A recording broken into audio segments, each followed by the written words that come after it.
Welcome to episode 8 of Random Talk. Yes, we are getting through these random talks. Isn't it amazing? It is amazing. So for those of you that were listening to episode 7, I was discussing pushing through, but it was about sickness. And today, pushing through is going to be about abuse. So if you are someone that is struggling with abuse in any form, shape, or fashion, this may not be the random talk for you today because it may be a little sensitive for you. But I want you to know that from my experience of abuse, for those of you that have been following along with Novelty Woman and with Novelty Woman Speaks, you will know that my father was abusive to me physically, not sexually, but physically, mentally, verbally, emotionally. And there were other forms of abuse that I received from other people within my family, but we're just going to focus on the physical abuse today. My dad was not a horrible man. And so look, if you are someone that is suffering with abuse with someone and people try to make you feel some type of way because you don't always say everything negative about the person who is the abuser, please don't let them do that to you. Because even though I was never a daddy's girl. Let me just say that. So I was not a daddy's girl, but I was able to take some of the positive things from my father. Now my abuse was, I feel, now he never really told me exactly what it was, but I am very headstrong. And so my father was the type of man, because he's deceased now, but he was the type of man that he really wanted people to kind of bow to him. In his mind, he felt he was God. And so if you were not that person to bow to him and do as he pleased and smile and nodded, and I was not that person. So the same person that you see sitting before you today, I'm very outspoken. I was not disrespectful, but I will always speak up for what was right. And I feel that that's what brought a lot of my abuse onto me. But I started at the age of around 13. That's when I received my first physical abuse from my father. And I've seen it with him with other people in my family, but I didn't experience it until it started at the age of 13. And that is when my dad came into my room. He accused me of cursing, which I was not doing, and he punched me in my face. And so we, as people would say, were fighting, but how can we fight? Because I was 13 years old and he was standing 6'1", weighing 200 plus pounds. And so it wasn't a possible way to call that a fight. But that's when the abuse, the physical abuse started, and it continued. Now we're going to shift and move forward to my teenage years, and the day that happened where my father nearly took my life, I was 16 years old, like 16 and a half or so, and it was just, I knew the day was going to come. I knew that day was going to happen, but I just continued to move forward, walking to the house. And that's when the beating lasted pretty much for almost 3 hours or so. And when anyone that has experienced that, when your life is fading away, I knew that my life was fading away. I had no more fight left in me that day. And so when I began to ball up into a fetal position because I couldn't take the beating anymore. Now let me first back up and tell you that particular day, it was hot outside. I had just went through the first struggle of him beating me, throwing me into cabinets and me dropping to the floor, and just taking his big thick leather belt that had a huge belt buckle on it, and just that was his weapon. And so that's what he was doing. I ended up with a hole in my back from the buckle, my body. So as you can see, I'm not of any size now. So I definitely wasn't of any size then. I was about 99 pounds. And then when I broke loose and I tried to run and escape to a neighbor's house, he came down there, kicked the door in, drugged me down the stairs, took me, dragging me up the street. Now, during this abuse, there were several adults in my neighborhood that had watched me from birth grow up in this neighborhood, but they stood there and did nothing to help.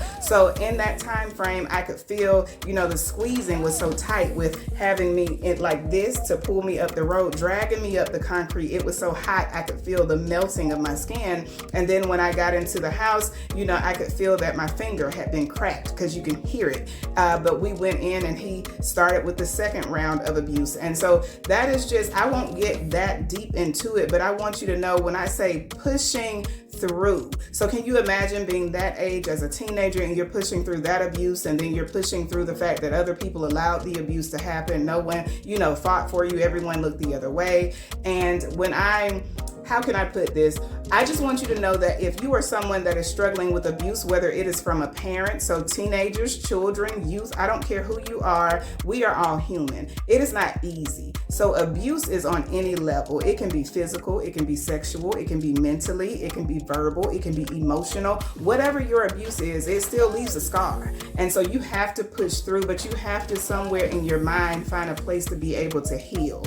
And so throughout that process of experiencing the abuse that I received from my father, I was able to still find a way to forgive him. I wrote a Tuesday testimony about that as well, because my mother taught me the importance of forgiving. So my moment right now for random talk on abuse is that right now I can tell you this. I can flash back on that time with no tears in my eyes, but that was a process. I had to push through. I had to tell myself that I was going to get through. I had to figure out a way to be able to face myself in the mirror every day. I had to get through the psychological parts of it, of not having nightmares all night, and being able to trust that I was not going to be in harm's way. It was a whole process of abuse. So this testimony is that when I say pushing through, you may not feel you're pushing through when you're going through an abusive relationship or when someone is not treating you fairly, but you are pushing through because you choose to wake up every day. You choose to give it another try every day. That is pushing through.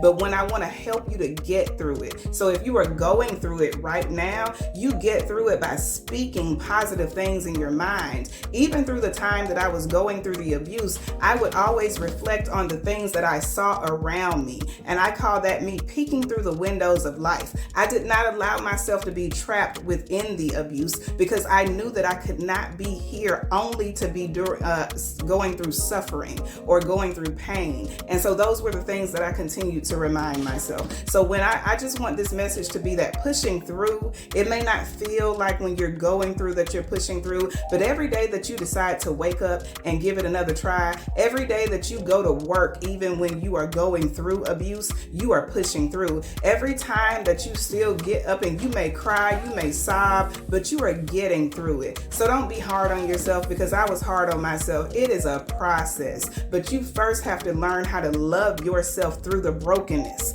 until you are healed. So I hope that this episode of Random Talk, I know it was sensitive for many people, and I don't mean to trigger it, but if you were triggered by it, just figure out and just learn what your triggers are. Talk to yourself through it. Go get help to talk about it if you need to. But I can tell you, for me, it was truly paying attention to what triggered me. It was what I paid attention to, and then I had to talk myself through it. I read things that were inspiring, motivational. I kept people that were positive in my circle, and sometimes I just kept to myself just so I could get through that process of it. It does not happen overnight. I am 44 years old, and I think in my 30s was when I got to a place that I was like really, really okay with it. But when I forgave my father, it was the biggest decision, the best decision, biggest and most best decision that I could have ever made. And let me say this, even though he was not perfect, my father did apologize to me, and not many people get that from their abuser, but he did apologize to me, and he said that there was no excuse for his behaviors. So that is him admitting that he did something wrong. But guess what? The people that stood by and did nothing still blame me. So isn't that crazy though, that he knew it was his fault and he did not blame me, but the people who stood by and did nothing still find a way to say it was my fault? That's just something to keep on your mind. But those of you that are going through any form of abuse, don't let anyone talk you down and tell you that it is not abuse. It is abuse. You look it up and you know it, but you find your ways of healing through the process. It will not happen overnight, but as long as you keep putting that first foot forward every day, just know that you are pushing through, and I love you for it. So make sure that you tune in next week for the next Random Talk.